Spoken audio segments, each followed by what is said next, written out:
Marian Anderson was born in Philadelphia in 1897. She was denied admission to the Philadelphia Music Academy because of her race. In 1925, as a competition winner, Anderson performed with the New York Philharmonic, but racial prejudice prevented her career from gaining momentum. In 1930, she met the composer Jean Sibelius, who was so moved by her singing that he altered and composed songs for Anderson. Arturo Toscanini told her that she had, quote, a voice heard once in 100 years. Although she gave approximately 70 recitals a year in the United States, Anderson was still turned away by many hotels and restaurants. Because of this, Albert Einstein, a champion of racial tolerance living in exile in Princeton, hosted her on many occasions. I wasn't a person, and am not to this day, a real great fighter for anything. There are people who will, if they want something, they fight. They don't mind with their feet and their hands and everything. And those people are very, very necessary.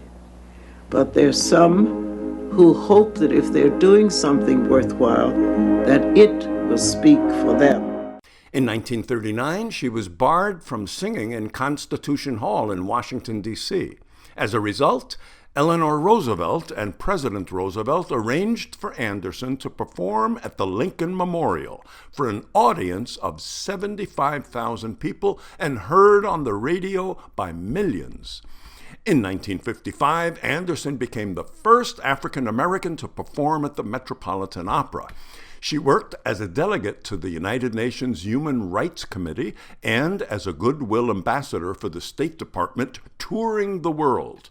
She sang at the historic March on Washington in 1963 and at the inaugurations of Presidents Eisenhower and Kennedy.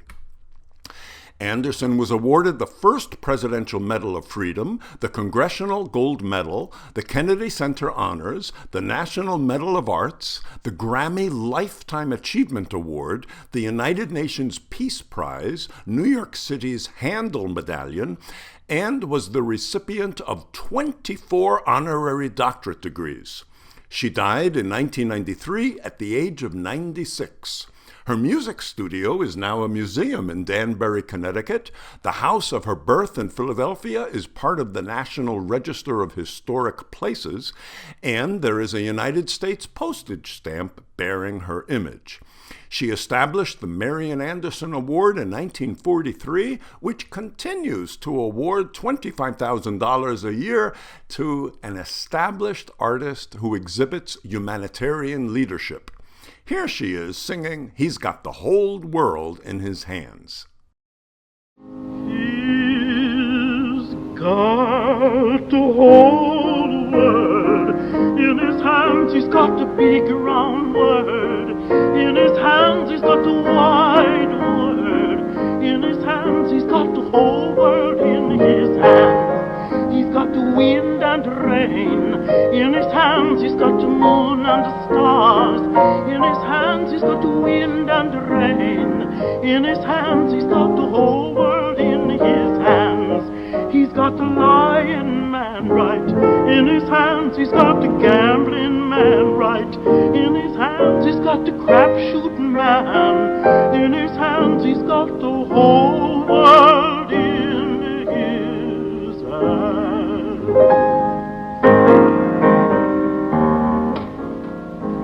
He's got little bits of baby in his hands. He's got little bits of baby in his hands. He's got little bits of baby in his hands. He's got the whole world in his hands. He's got you and me, brother, in his hands. He's got you and me, sister, in his hands. He's got you and me, brother, in his hands. He's got the whole world in his hands. Oh, he's got everybody in his hands. He's got everybody in his hands. He's got everybody here, right in